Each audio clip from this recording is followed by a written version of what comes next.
Hey folks, welcome! Another horror novel game. I can't pronounce what the game is. Canidae? Canidae? Something like that. I will put, because I don't see the actual name of the game here, I will put this somewhere over here for your viewing pleasure. You probably saw the warning in the beginning, so just be mindful of that as well. Hope you guys are doing well. Thank you so much for joining me. Let's get straight into it. I tried to flicker the lighter again. Getting more and more desperate now.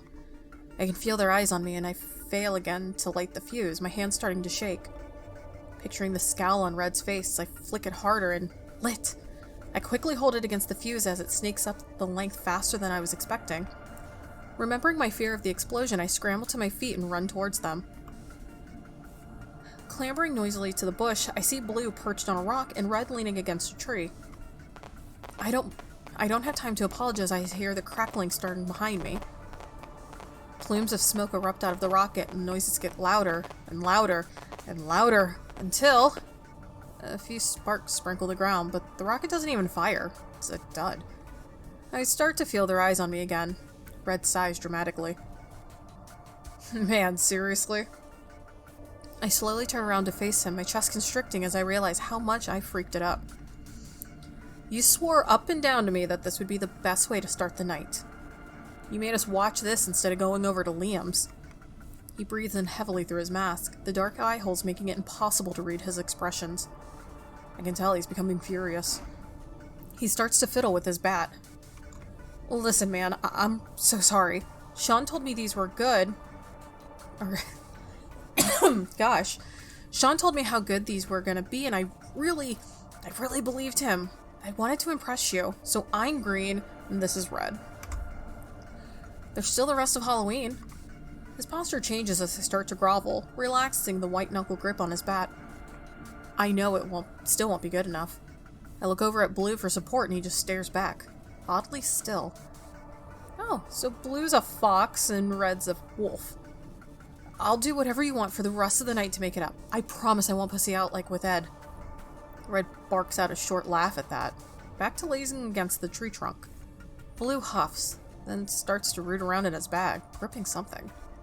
I'm gonna make you regret that promise, runt. Besides, you already owe me. If the night is gonna improve after that, let's go. Any idea of what to subject him to, Blue? My chest starts to tighten again, knowing exactly what Blue considers a fun use of his free time. I used to catch him pulling the limbs off bugs when we were younger, not knowing he graduated to something stronger. Until I found the mice in his room. I have been meaning to... Wait, I know what we're gonna do. We're gonna make the runt get back at Sean for his shitty fireworks. A rock through his window, maybe? I start to breathe again, realizing I'm not gonna be subjected to whatever Blue was thinking of.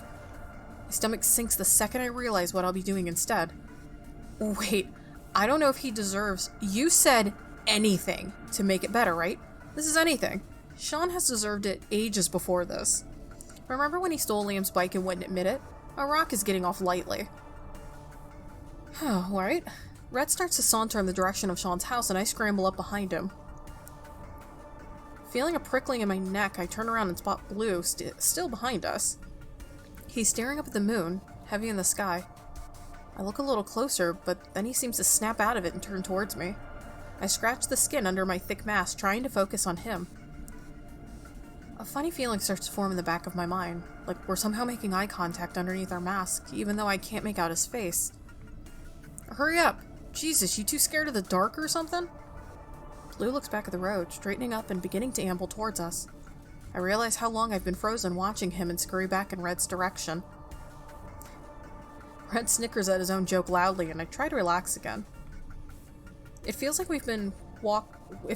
we've walked for ages by the time we arrive at Sean Street. Probably more like 10 minutes. The dread in the pit of my stomach has only straightened over the walk. Every trick-or-treater we walk by makes me feel worse. A family passes me and I suddenly realize how public this is going to be, on a day where everyone is outside. The dread solidifies further. In contrast, Red whistles cheerfully next to me, the shaggy wolf's head he's wearing muffling into an ominous tune. Blue stalks behind us, breathing heavily. It sounds somehow like he's finished running a marathon. Red jauntily raises his bat up to the house like some kind of circus ringleader. Well, Here we are. Looks empty, so try not to shit yourself. He turns around suddenly, surveying the nearby houses. Spotting something he likes, he wanders over to a crumbling brick wall across the street. He kicks harshly at it, old brick showering the path. Reaching down, he dislodges a large chunk. Here you are, runt. With that big a target, you shouldn't be able to miss. Yeah, alright, well, can one of you guys watch out for trick-or-treaters? You sure there's nobody here? You scared of kids, man? Jesus, just throw the fucking rock. Get his bedroom window, if you can manage it. I want him to know. I don't know about this. Why don't we just... You said you would do anything, and you will, or tonight is gonna get much worse. Yeah, but... if you have to ruin it, I'll have to make you regret it. He's stalking towards me, waving his bat madly. I feel like I'm speaking to an alien. He's a dick, sure, but now he's more like a man possessed. I step back, feeling myself start to hyperventilate. A large shape appears next to his back, gripping it firmly enough that his waving stops instantly. I realize it's Blue as Red lets out a snarl in surprise. Get the F off me, man. He tries to whirl on him, but an inhuman roar rips through the night atmosphere. Red nearly drops the brick clutched in the other hand. Ooh. So it seems like Blue's way more in charge and Red is just kind of the like the loose cannon, I guess, of the group. I realize that it had come from Blue. Hey, whoa, alright. Just throw the thing, alright? It's like he's been sedated. Blue releases the bat and Red's arms flop lazily down to his side. Blue looks at me and nods. Okay, I'm doing it. I'll throw. There's a rush of bile in my throat as I look away, incapable of processing whatever I had just seen.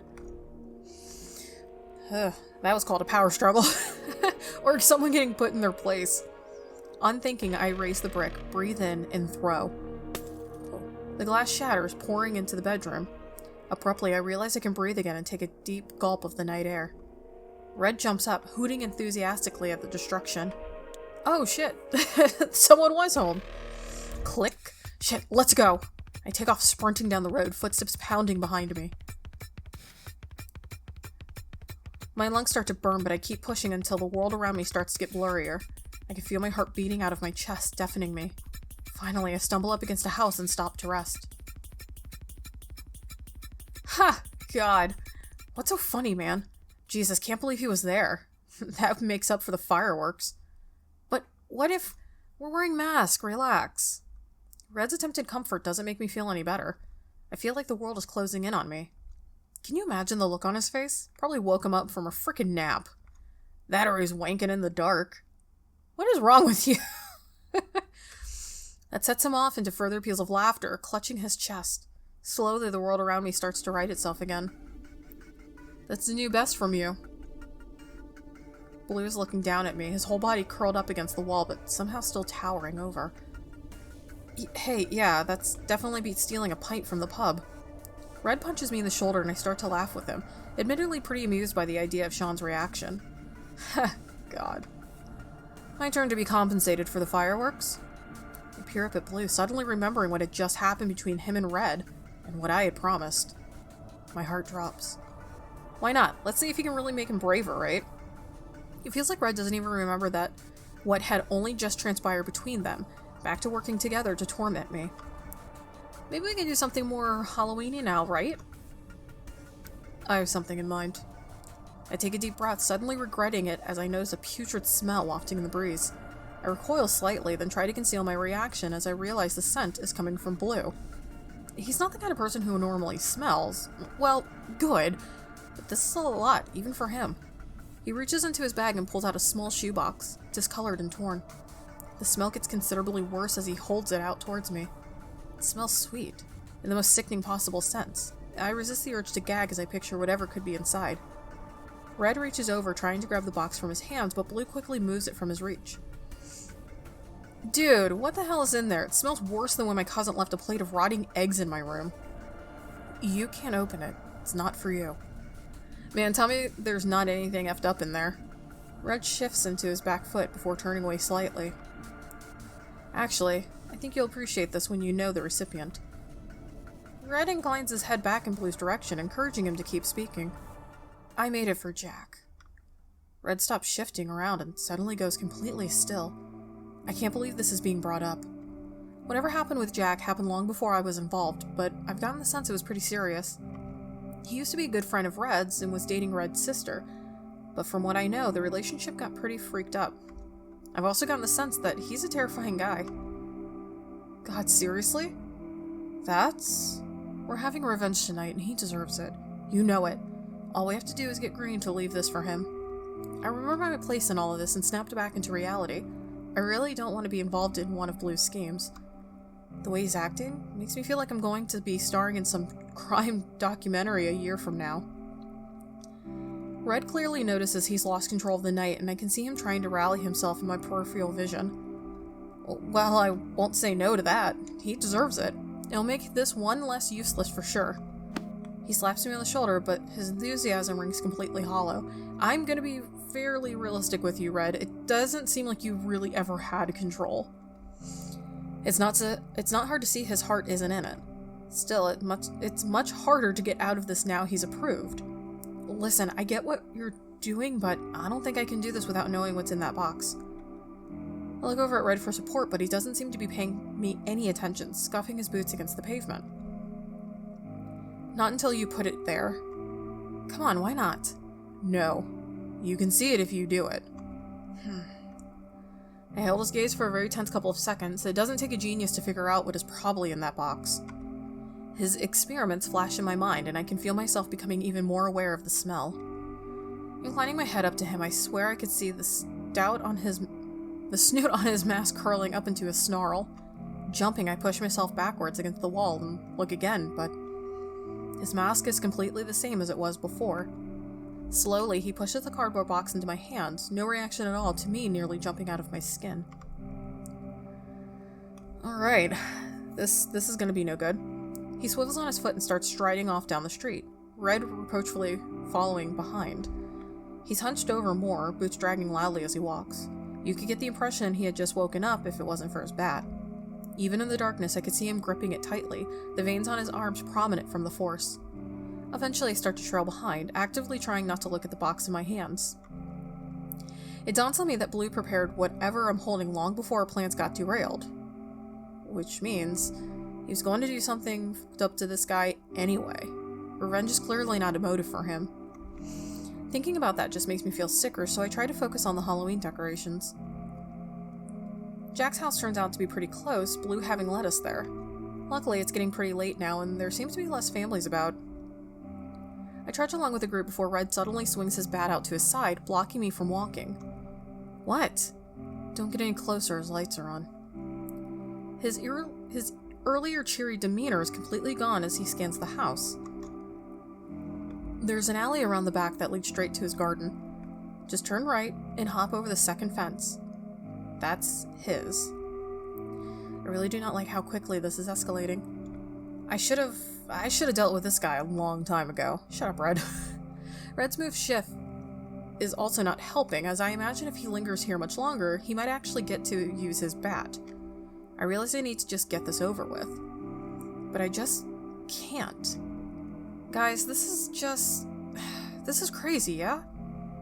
Stop being a little weasel, alright? Aren't you supposed to be a coyote tonight? So what, do we change mask with each other? I'd forgotten how quick he had been to fly off the handle earlier, but watching him turn on me so fast, I realized how much more unstable he seems. I can't even bear to look at Blue, knowing he orchestrated this beforehand. Alright. First turn on the right, yeah? Blue just nods affirmatively. I don't want to know why he knows this. I deeply appreciate the musical changes in this game so far to make this more tense. Stumbling into the alley, I realize the stench of the box is only getting worse. I gag a little, but try to quieten myself as I get closer. Shuddering, I realize I could just leave it in the alley or find some bin for it. No, they'll kill me if they found out. There's no reason to get arrested doing Blue's weird shit when he'll never know otherwise. He'll know. He'll find out. As I look into the alley, my eyes are drawn upwards to the sky. A horrible shiver goes up my spine as I look at the moon, surprisingly large among the stars. The feeling that something is deeply wrong fills my chest, but the moonlight is relaxing. My legs start to move on their own accord, and I realize I'm going to fulfill Blue's task anyway. The fence stretches up before me and I reach up to grasp the top, hauling myself ungracefully up and over.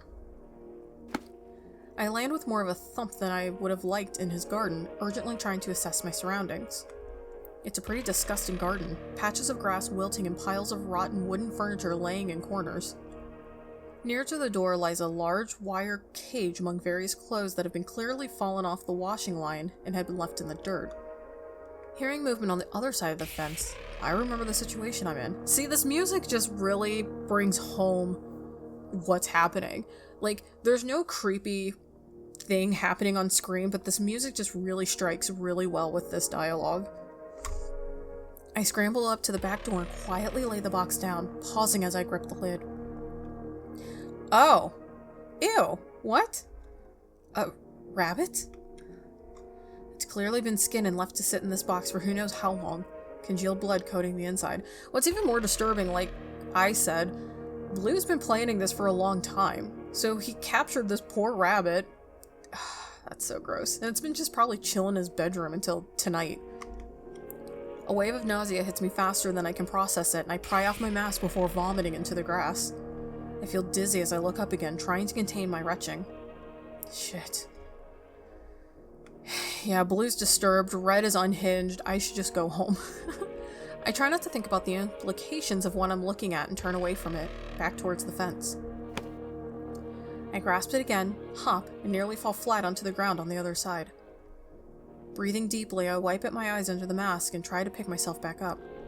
I lean heavily against a wall for a second, my legs not willing to cooperate. Oh boy. I'm not in the garden anymore, but I'm still too close, so I hasten my feet and drag myself into the street. I avert my gaze as I approach them. I can't bear it. Right, let's go. I hear Red moving away from us, and I try to shadow him, bringing my breathing back to a normal level. A hand grips my shoulder, and I hear mocking laughter from over it. Hey, it'll get a reaction. He's too close to me, and I can't even stomach a nod to the affirmative. I swallow. You gotta tell me what was in that box. Seriously. I tilt my head lopsidedly at him, trying to focus on the words. It was my plan, I'll tell you. I did say you'd be impressed. Red stands at attention, clearly hating the suspense. I remember you mentioning he had a rabbit. He thinks it went missing 6 days ago. Holy... Oh my god, dude. He'll know where it went now. You kidnapped a bunny, this dude's pet, skinned it, killed it, skinned it, and rotted in your room, and now you're just returning it to him? So that's not a clear message. Man, Blue, you're, disturbed.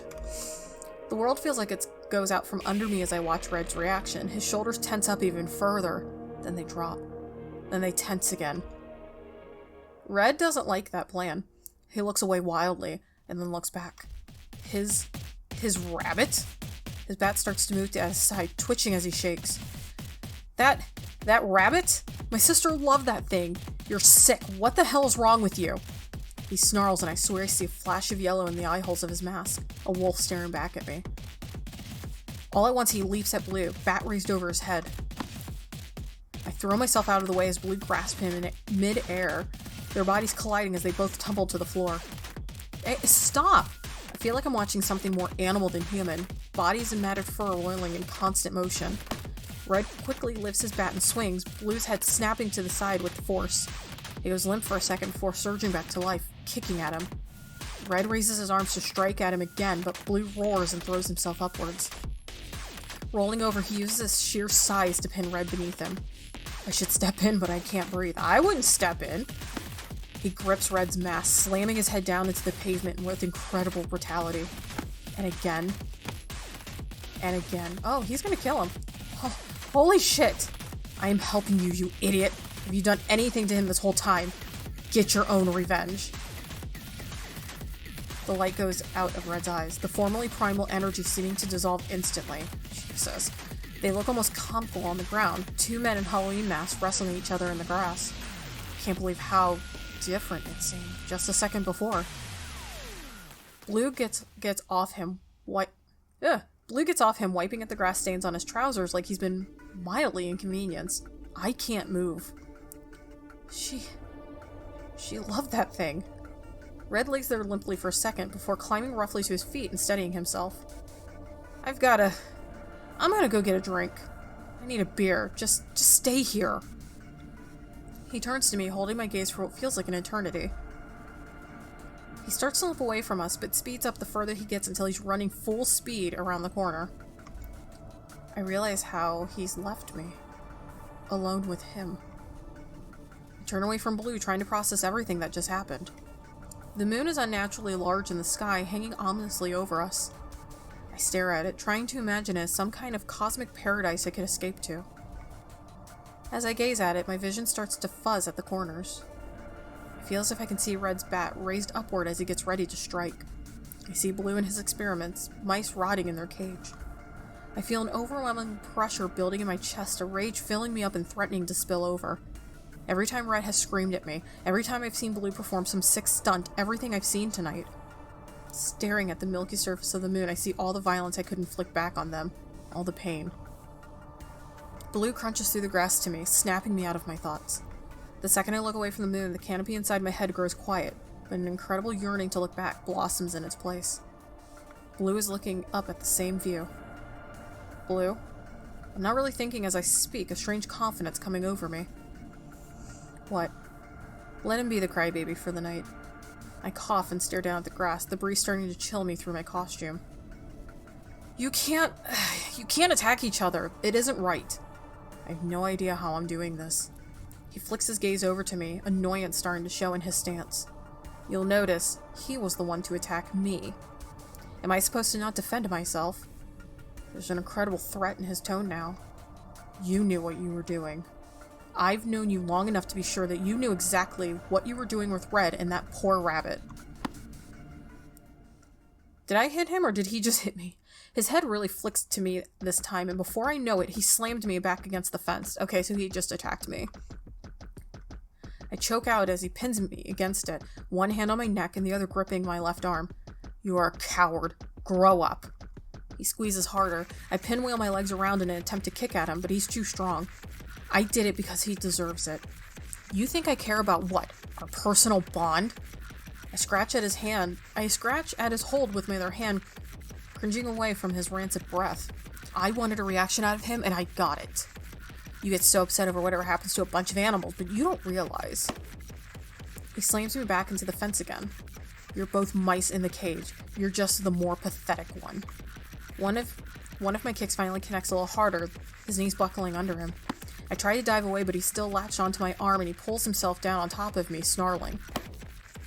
I cringe from the punch, my head snapping against the concrete. Look at me. Look at me. He grasps the snout of my mask and pulls it around, facing directly towards him. My head throbs from his attacks, but as my eyes focus in, I see that he's not human anymore. His mask has come alive, the formerly dark eye holes illuminated by a piercing yellow gaze. He snarls louder, his canine shining in the light of a street lamp. I can feel claws digging into the flesh of both my arms. It's almost like he's trying to speak to me, a twisted growl fighting its way out instead. Suddenly, I see the moon over his shoulder, my vision sharpening down to a point. I twist and kick, sending him toppling over my side. I clamber to my feet and kick at his torso, only vaguely hearing the sound of my own snarling as I strike again and again. Oh, damn. Stepping back, I feel deep wrongness within myself. His crumbled form lays beneath me, chest heaving as he takes in deep gulps of breath. The moonlight shines on him now, even larger on the horizon. I realize I want to kill him. So I can either embrace it or fight back. Let's embrace it. Screw it. The incredible warmth fills me as I stare down at him. The breeze rushes around my ears, the sound of the grass rustling filling the soundscape. I can hear mice sprimpering through the dirt and feel an urge to rush towards him, but Blue's wheezing reminds me of what I'm doing. I turn to him, tense as I watch him twitch. Something crunches. Hard. He brings his leg up to stand, but his leg spasms and his boots fall away, revealing a clawed foot. He groans at his bones shift out of place, his arms snapping and reshaping before my eyes. I take the opportunity given to me and pounce. He lets out a half-formed snarl as I try to bite at his neck, only vaguely aware that my mask is in the way. His body has started to feel incredibly distant, and I switch to raking down his torso with my nails. A horrible squeal emits from his throat, which switches to a choked snarling as his body continues to fight against him. I can feel him reshaping underneath me, his large torso creaking and shuddering. Slamming my knee down into him, I feel sickening snap as his chest caves in. His yellow eyes stare up at me, and for a second, I wonder what I'm doing. I feel horrible shifting in my leg, and then I feel my knee joint disconnect. So we're all changing into the whatever mask we were wearing. The fox kicks out underneath me, his clothes now engulfing him. I try to keep my hold on the squirming mass beneath me, but my vision blurs as his hips shift and crunch. I fall backwards, my head striking the pavement. The pain engulfs me as I lay there, spasming as I try to resist the change. Another wave hits as I try to scramble to my feet, my trousers tangled around my feet. The pain now radiates through my arms, each of my fingers cracking as they reform into tiny stumps. Oh, I'm a fox. As the feeling fades for a brief second, the fox lands on top of me. Teeth sink into my neck, and I try to scream. So Blue is the fox, yes. I try to swat at the furred form above me, my half-formed legs useless as the pain swamps me. The teeth dig in further, twisting as I feel something tear. Warmth gushes down my neck, and I desperately summon all my strength to throw the fox off, hearing it smack the tarmac next to me. It squeals and squirms. I turn over, attempting to use my right arm to clutch at the deep gash. My shoulder feels fused in place, and I realize my arm can no longer reach up to my neck. I thud down limply as my strength leaves me. I hear claws scrambling next to me, knowing I can't fight back. I uselessly curl in on myself and try to use my malformed body to defend my head. Struggling to breathe, the overwhelming urge to rip at my throat engulfs me. I feel my flesh give way to teeth and claws, pinpricks of fire erupting across my body. My throat is raw from screaming. Nausea fills my chest as I realize my head is reshaping, my jaw lengthening and snapping into place. My gums burn as large canines pierce their surface. A deep itch covers my whole body. I nearly choke on my own tongue as I try to shut my mouth, my mask grown completely suffocating. I can barely register the creature above me, the world starting to go dark as everything swamps me. Oh. We're just doing this in the middle of the street, eh? I wake up with a start, racking my claws against the fox. It's smaller than I am, blood soaked onto its matted fur. My whole body screams, but the adrenaline within me is overpowering. I lunge at it. The squealing only drives me on. I swipe at its face, clawing lines from its ear down to its eyes. It stumbles back from me and I push, biting down against its pathetic form. Blood hums underneath warm fur and I go in for the kill. One last horrifying squeal rises from its throat, but it goes limp in my jaws. Damn, you killed your friend there. Well, I mean, you're pissed, I get it. I pull back, faint recognition stirring in my mind. The longer I look at it, the more confused I feel. This isn't where I should be, and I don't remember why I'm here. Swiveling my ears, I refocus on my environment. The sky is getting lighter on the horizon, and I grow concerned about getting back home. I don't know what that is. Everything feels increasingly fractured, a sense of tragedy blossoming in my chest. I trot in a small circle, recognition beginning to flicker but fading away faster than I can understand it. I look back down at my prey, worried somehow that it was still alive. Completely unmoving, it lays there. Oh shit. In the corner of my vision, I see the source of the growl.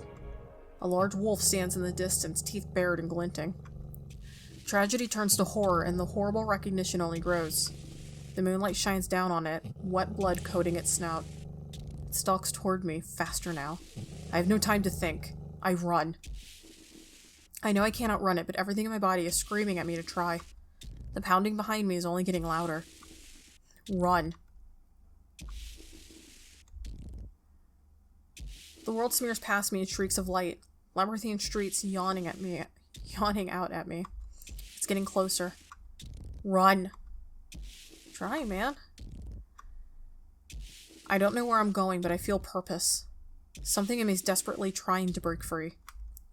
It's almost upon me now. Whoa. Colliding heavily with me, it sends me flying across the grass. I dodge the snarling jaw over me and scamper to the side. Teeth come down on my back leg and a sickening crunch rings out. I scream, choking on my own saliva. The slathering jaws are on me, tearing into the wound. I swipe out, feeling my claws pierce one of the wolf's eyes. Liquids run over my paw. It retreats, stumbling over its own paws as blood spurts from its face. I clamber upwards, forgetting the extent of my injury. A deep snap and a feeling of wrongness radiates through my body, and I fall heavily back down to the floor. I can't feel my leg. I realize all at once that I'm not getting away. The wolf stalks back towards me, a deep growl rumbling in its chest. I brace myself, knowing that it rips into my neck, my mangled throat coming apart instantly. Instead of pain, numbness begins to fill my body. I try to raise a hand to stop the flow, but I have no hand to stop it. Oof. A pool of warmth blossoms beneath me, my body tingling as it does. It feels much nicer than the chill of the wind. My head flops down on its own, and I realize I can't lift it back up. I look at the house in front of me. The night is peaceful. Recognition flickers distantly in my head. I look closer, the smell of something in the kitchen wafting out towards me. This feels... I know where I am. My claws scramble once or twice on the grass as I try desperately to stand. This?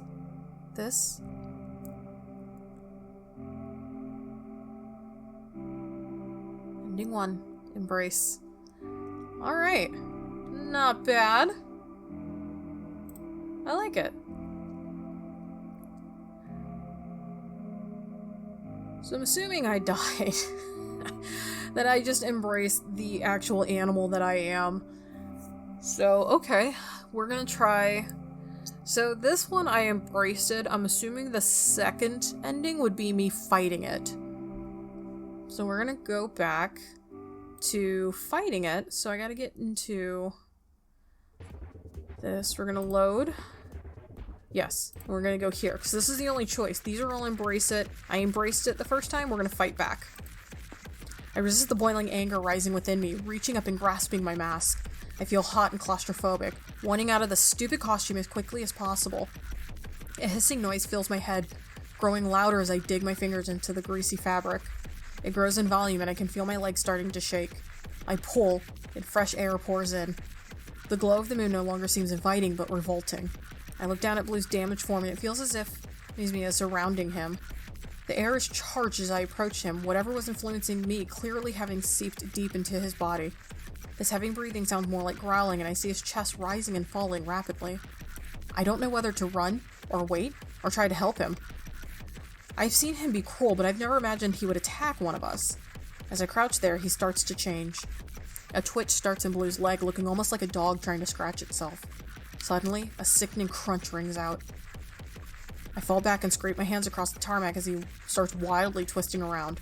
The screaming coming from him is like nothing I've ever heard, and there are horrible deep crunches emanating from within.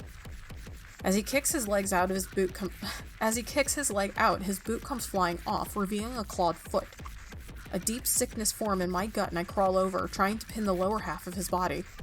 I'm not sure what I'm even trying to achieve, but the horror in my stomach spurs me. He catches me with a claw, and as I fail again to grasp him at the knee, his form smaller than I expected. Something crunches again, louder this time. If I couldn't hear his body, I would think he was having a seizure. This is clearly much worse than that. I finally pin his lower body, something in his torso shuddering as I do. I look up to see him clawing at his mask, inhuman hands tearing into himself. All at once, it hits me. The mask! He keeps thrashing, no indication that he can hear at all. I realize I need to get off him and fast before his body deforms further. I reach over, trying to grasp at his head, but he twists it back and forth ceaselessly. I grasp at his fist, connects with his abdomen, feeling wind as I try not to fall off him. Okay. As something snaps beneath me, I surge upwards, hands reaching wildly. Reaching, and got! I grasp the side of the mask and pull it up, twisting. There's more resistance than I expected, but he bucks me off with another kick. Still, I keep my hold on it and pull harder. The fabric emanates warmth, and I try not to think of the implications as I rip and hear a tear. Ugh! I fly back as the mask finally comes away, landing roughly on my back. Breathing sharply, I collapse back against the road. Holy shit. Once the hammering has resided in my chest a little, I slide unsteadily back to my feet. I can finally see his face, blood-soaked but intact. His eyes have rolled back into his head and his breathing is faint, but I can no longer hear his body shifting and breaking. It dawns on me the kind of changes his body has already gone through. I don't even know a little bit of what this could mean for him. There's a ringing in my head as it starts to set in. I mean, he attacked me, but I can't imagine him deserving that. He just changed. I look back up at the moon, but it makes the ringing louder, so I quickly avert my gaze. Freaking Christ. The world feels like it's tilted on its axis as I look down at my own hands, then the mask. Have I changed as well? Could that have just happened to me if I hadn't taken off my own mask? That thought makes the sickness in my stomach nearly bubble over, and I take a deep breath of the night air. Should I call someone? What would I even say? My head is really spinning now, and I resist the urge to sit down. The sound in the distance, but I feel as if I've been hollowed out. The rumble seeps into my bones as I look around for the source. So he still changed. God, the music! In the corner of my eye, I see it. Piercing yellow eye staring back at me from the darkness. Horrible recognition swamps me. I knew at once that this creature is red. His lips curl as the snarl grows in volume, slowly stepping towards me from the shadow. As light is cast on him, I see the unmistakable tint of dark blood around his jaw. He moves with a predator's grace towards me, so he must have already, killed someone. Or another animal. I flick my eyes down to blue, realizing I can't leave him like this. As I look back up, the wolf is even closer to me, moving silently across the road. I know I have to act, and I have no idea what to do. There's no way I can carry Blue anywhere, but he can't get himself away. I look back up at it. The muscles in its hulking form shift elegantly under the matted fur, its huge size becoming clearer every second. I realize there's nothing I can do for Blue. Turning, I run. My heart thumps against my ribcage. Resisting clattering to the floor as I sprint away, I slam my foot back into the shoe as I nearly falls off. I don't hear anything behind me, panting filling my ears. Spots begin to appear in my eyes, so I'm forced to stop and lean against a building.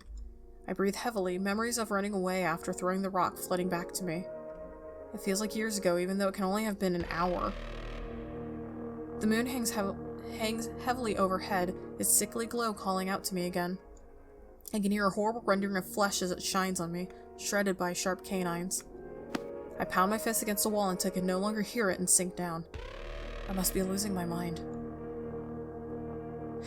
Deliriously, I close my eyes and see that blood-soaked maw. I think of Jack, and an epiphany comes to me. I don't know why, but I feel in my core that this was his blood. Oh!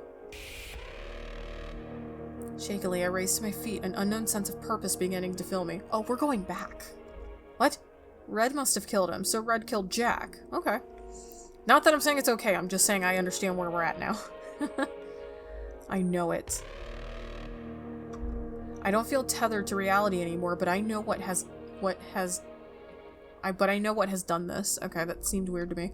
Red must have gone back for his revenge. I already know I've left Blue to die. If I had just not done his sick prank, or not effed up the night in the first place, maybe none of this would have happened. I can't let people keep dying. I realize I'm going to need to kill that creature. Oh, we're going to kill Red. I'm going to need to kill Red. Guessed it. Alright, my legs start to move without me and I let them lead. I feel myself coming in and out of reality as I stumble around, Halloween decorations flickering in the dark. I need to find him again, and I'm concerned about what I'm going to see when I reach him. I hold in a wretch as images of Blue flash in my memory. Unlike Red, I'm not used to getting into fights. I draw a small pocket knife out of my trouser pocket, warm from the proximity. Realistically, this blade is tiny. I got it as a gift and only really carry it out of habit and convenience. I try not to think about how I'm actually going to use it as I flip out the blade and clutch the handle. We're really doing this. Slowly, I stagger back into the street with Blue. I quickly avert my eyes as a large, bloodied form catches my attention. I know exactly who it belongs to. I hold in a wrench as I half walk, half run past it, seeing no sign of the wolf around. I start breathing again as I enter the alley nearby, almost pitch black in the darkness. Eventually, I realize I've nearly worked my way back to the field where our night began and quicken my pace towards it. My shoes crunch in the dewy grass, and I briefly hope I don't step in any dog crap. That's your concern right now? The thought seems ridiculous considering the circumstances, and I let out a slightly unhinged laugh. The bushes rustle to my side, and I look over. I see the yellow of his eyes first. The predatory form stalks outward from the tree line, canines glinting. I realize how hard I'm shaking as I see it drop some kind of fleshy mass from its jaws. A childish scream rings out, and I twist to see a kid in a ghost costume, turning and running down the street. Sweets fly from their plastic pumpkin basket as they sprint out of view. Crap. I turn back around, seeing the wolf now significantly closer, maybe 3 meters away. I'm thankful it didn't chase after the kid. In a weird way, it seems to have jolted me out of my paralysis. I sprint forwards. A snarl rips out, the large beast charging forward as well. Alright, here we are. Its large face collides with my arm as I twist out of the way at the last second. The wolf slams me back and I quickly refocus on the knife in my left hand. It turns to me again as I plant the blade into its shoulder, warm blood coating my fist. It yelps, but keeps pushing forward. I try to hold it back with one hand, my fingers releasing the knife. Shit! I realize how futile this is and try to throw it back, feeling a claw pierce somewhere around my belly button. I scream. Teeth clamp over my hand and I scream once more. In a fit of adrenaline, I wrap my hand around its thick neck and use all the strength I can summon. Well, we're gonna choke it out. I slam its head down into the ground, feeling it go limp for just a second and release my bloodied fist. Terror consumes me and I jump to my feet, the world hazy. I start to limp away, quickening into a sprint as I hear pounding behind me. The pain in my hand darts up my whole torso, feeling like an electric shock.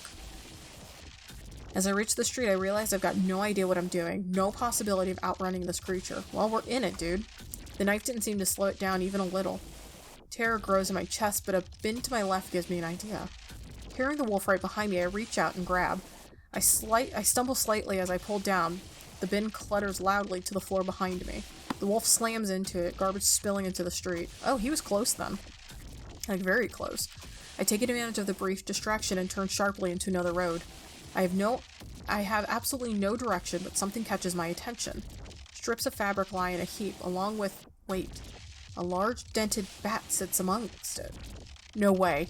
I have no time to consider what led me here as I reach down and grip the bat, hearing snarling behind me. I swing, feeling metal collide with flesh. Another yelping snarl rings out and I see the furred body hit the floor. It recovers fast though, clawing back towards me. It moves faster than I expected and the bat glances off as its teeth dig into my arm. I sputter and scream, but it digs in further. I fall back and hear something tear, those teeth finally leaving my arm. Everything starts to fade, but I urge myself back to reality as it surges towards my face. It moves in slow motion as I feel myself swinging the bat up towards it. It gets closer and closer, and I hit first as it falls down, limp body flopping on top of me. I struggle to push it off, finally sliding my legs out from underneath it. As I stand up, I swing again. It twitches and brings up a paw to stand. I decide to hit it again to be sure. And again. Everything goes still as I hit it again, seeing the color truly leave its eyes this time. My head spins as I realize it might all actually be over. I feel like I've slipped into a different world without my knowing. I look over at it, its chest no longer rising and lowering as it breathes. I remember exactly what this it is. I laugh a little, feeling sick, and throw up onto the street beside me. This is the second time, man. I sit down hard, feeling weakness throughout my whole body. Resting my head against the road, I watch the stars. I think of going back home, but I can't find the strength to move. A feeling of madness descends on me, and I realize something is truly broken. I clamber up to my feet, clutching the back limply in my hand. I ignore the feeling of warmth gushing over my arm. As I begin to walk away, I hear police sirens in the distance. Yeah, because this looks awful. Ending 2, Fight Back.